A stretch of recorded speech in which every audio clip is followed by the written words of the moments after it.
Hi.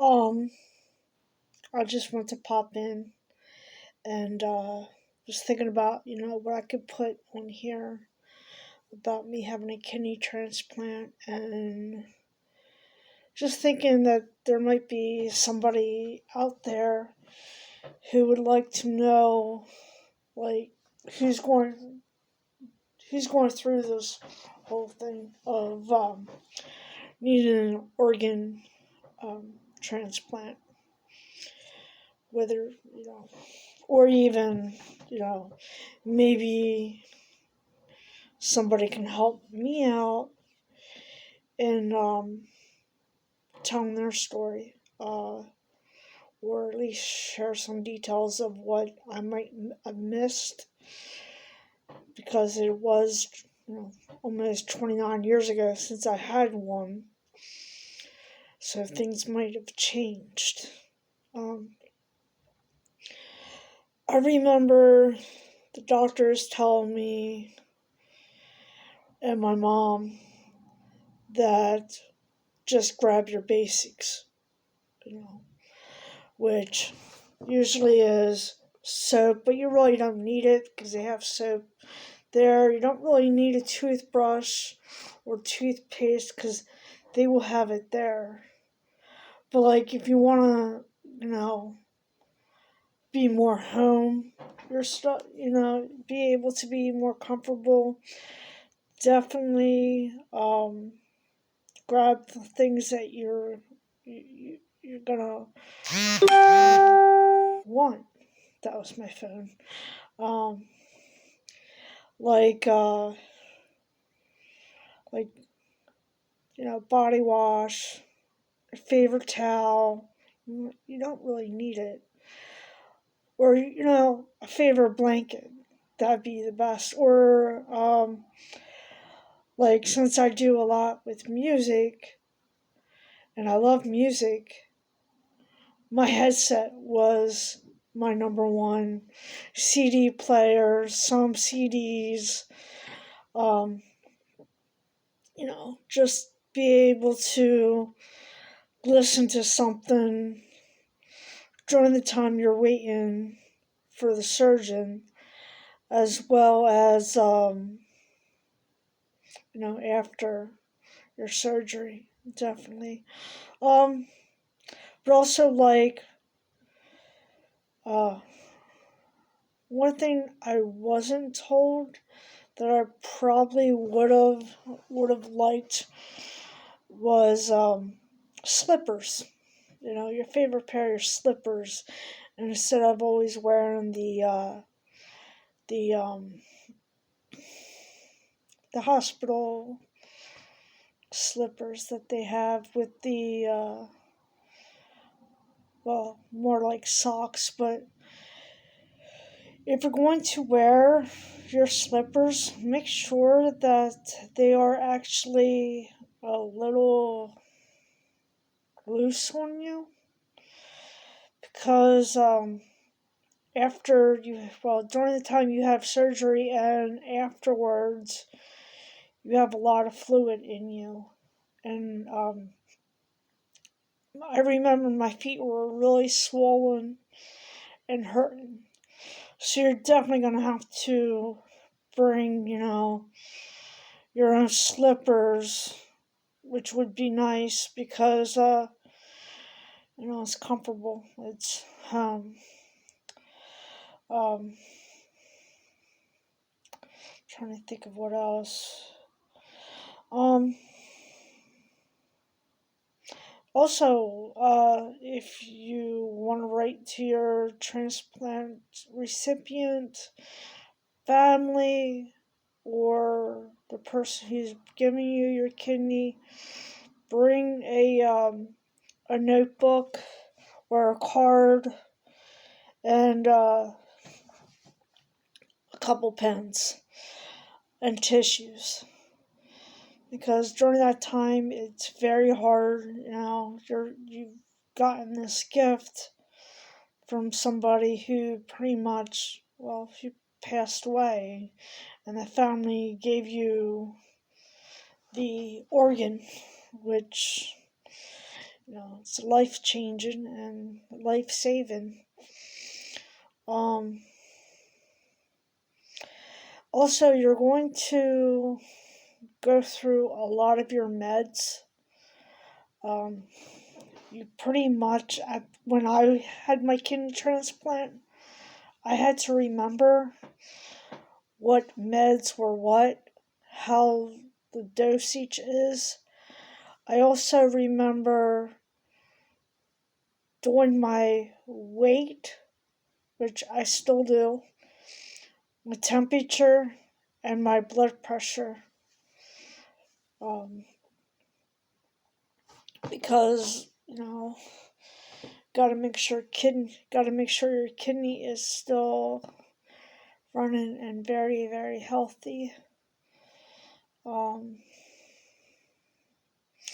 and what helps me with my medication is I have a pill box, but also what helps me to remember to take them is setting my alarm on my phone or somewhere, but usually, my cell phone has an alarm clock, so I set it to, a certain time and just put it on like every day. I take pills twice a day, so I have it like around, let's say I get up at 8 o'clock. I usually take my pills between 8:30 and 9 o'clock. I usually take my pills. Every once in a while I'll get up earlier and I'll take them, but I don't really take them that early because usually I have blood work around that time. I'll get to that soon. So usually take them 8 o'clock in the morning. You want to take them at 8 at night then to give them that time release. I still haven't figured out how my body tells what pills go where and how that all works. I'm not a scientist, but taking your meds is the number one key to everything, because it's saving your life so that, like, say your organ transplant is not from your body. The reason you take the anti-rejections is so that your body doesn't wake up and start fighting off your organ, as it can happen.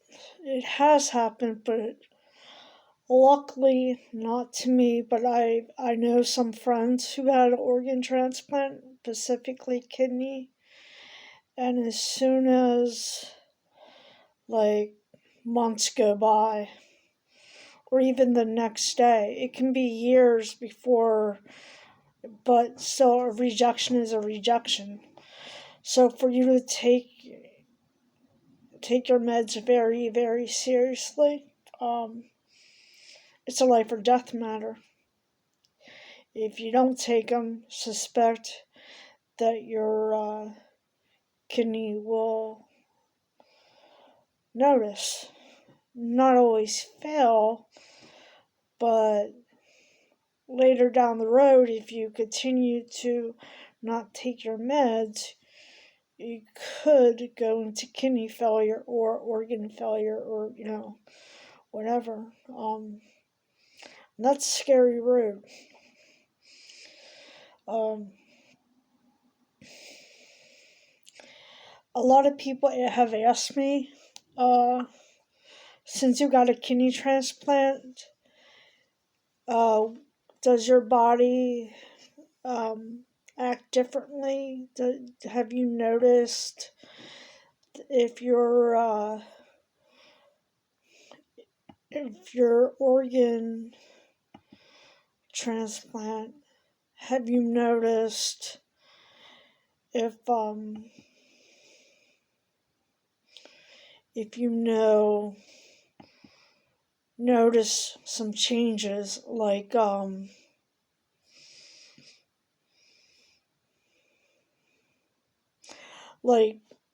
your body,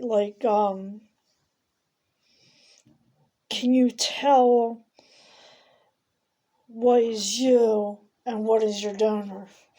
Um, yeah, sometimes, yeah. Like,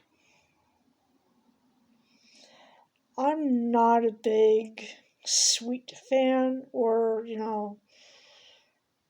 chocolate, pretty much. Every once in a while, I do like my sweets, but give or take.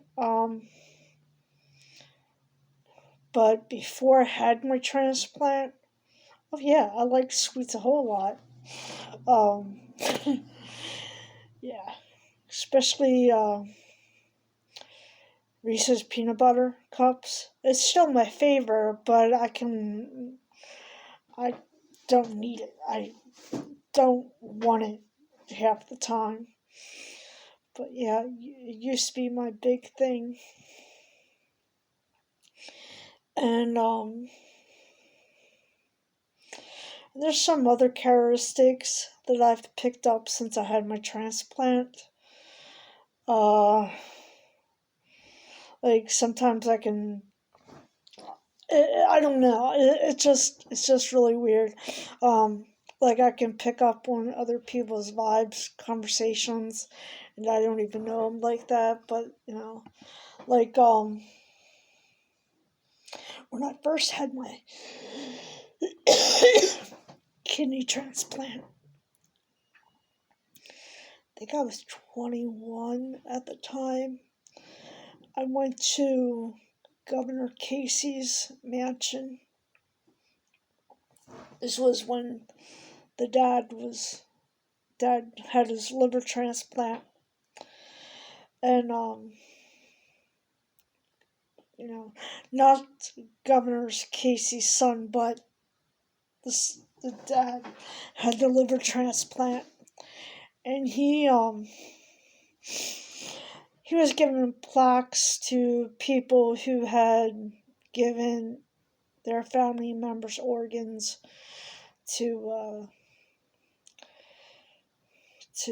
like people like me. Well, this is a touchy subject. Um, I went to the bathroom. My mom was there, I was there, and a couple of my friends who've had organ transplants. Uh, we went because we were all like in a support group, and I was the youngest kid there, in the support group, that is. But as I went into the bathroom, somebody followed me in and said, "Hey, I know you.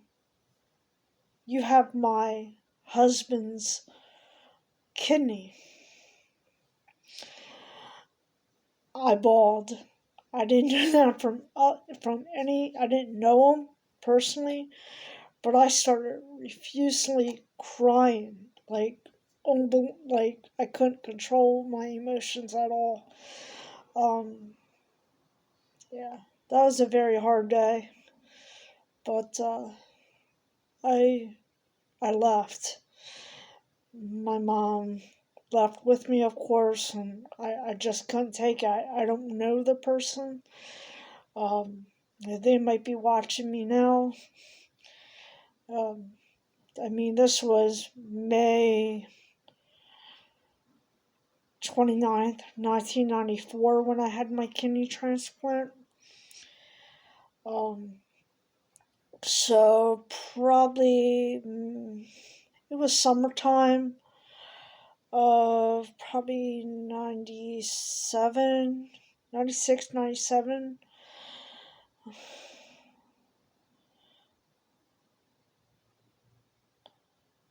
Yeah, 96 or 97 at in Harrisburg, Pennsylvania, when at the Governor Casey's mansion. That was a very impactful day. Yeah.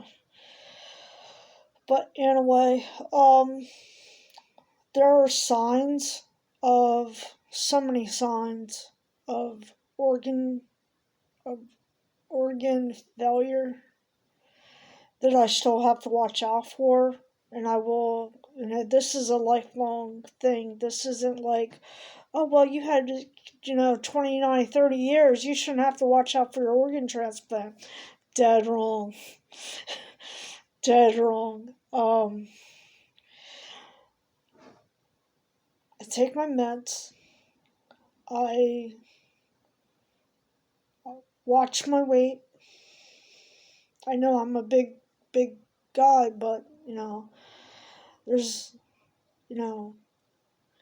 if it's tender in any area, you feeling weird, or where your operation site is, too many UTIs. You just have to be very, very careful with your health. High temp. And this isn't just like if you have a cold or anything. I mean, high temp without anything,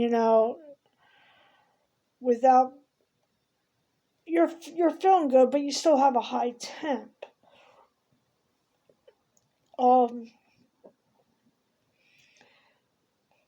You can't go to the bathroom. You're not going to the bathroom like you do regularly.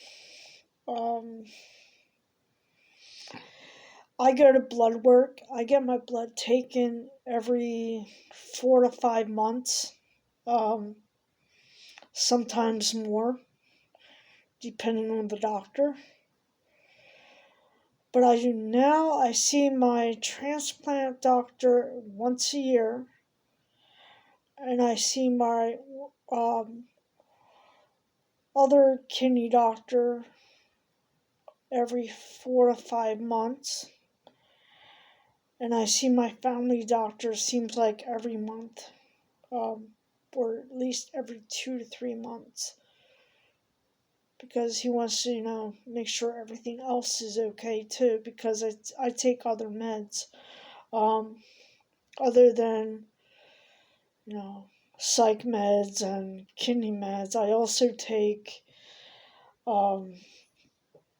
cholesterol meds to lower my cholesterol, which has worked. Also, you gotta watch your diet, especially the first few years. You gotta watch your salt intake, and I still don't add salt to any of my foods. I mean, if it's already in my foods already, it is. But I don't add to it. I mean, there's a lot of foods that I do not eat too. Or I eat very little of, and I just am not there. Seems like it's going to be one of my longest videos, and I hope y'all don't mind. And I hope it's not as boring as I'm thinking it is, but I'm talking about my life here. So yeah, that's what I do. I mean, so life isn't easy before you had a transplant because you're on dialysis. Life does get a lot easier after you've had a transplant, once you figure out your schedule with pills and doctor's appointments. I mean, I was going up to Hershey every week for a year. But when I first started, I was going up there twice a week for 6 months, and then once a week Then it went to once a month, and now it's every once a year. It went like once a month, then it went every 6 months, then it went to like once a year. So yeah, I'm doing really good. My blood work is excellent. Um, my creatinine is marvelous. My BUN is fabulous, and everything's great. I'm not diabetic, thank God. But that's one thing with your medications that you take for your kidney rejection meds. You gotta watch, make sure your sugar's correct. Unless you already are diabetic, uh, yeah, you gotta be careful with that. Um, you also gotta be careful with your your bones. Um, get enough exercise. Make sure you're on calcium supplements if your doctor tells you that you can take them. That's another thing we can't do is just take any over-counter medications because it will mess up with our system and possibly ruin our kidney. Um, so anything that we take over the counter, we have to have the doctor's permission first. That might sound lame and everything, but it's our lives too. I mean, if we're here because of having a organ donor, we don't want to ruin it by taking something that we really shouldn't. You know, that would just mess us all up, and that wouldn't be fair to our organ donor at all. Um, so yeah. So yeah, I'm gonna possibly do another video this week. So hopefully you all have a good day, and I'll talk to you soon. Bye bye.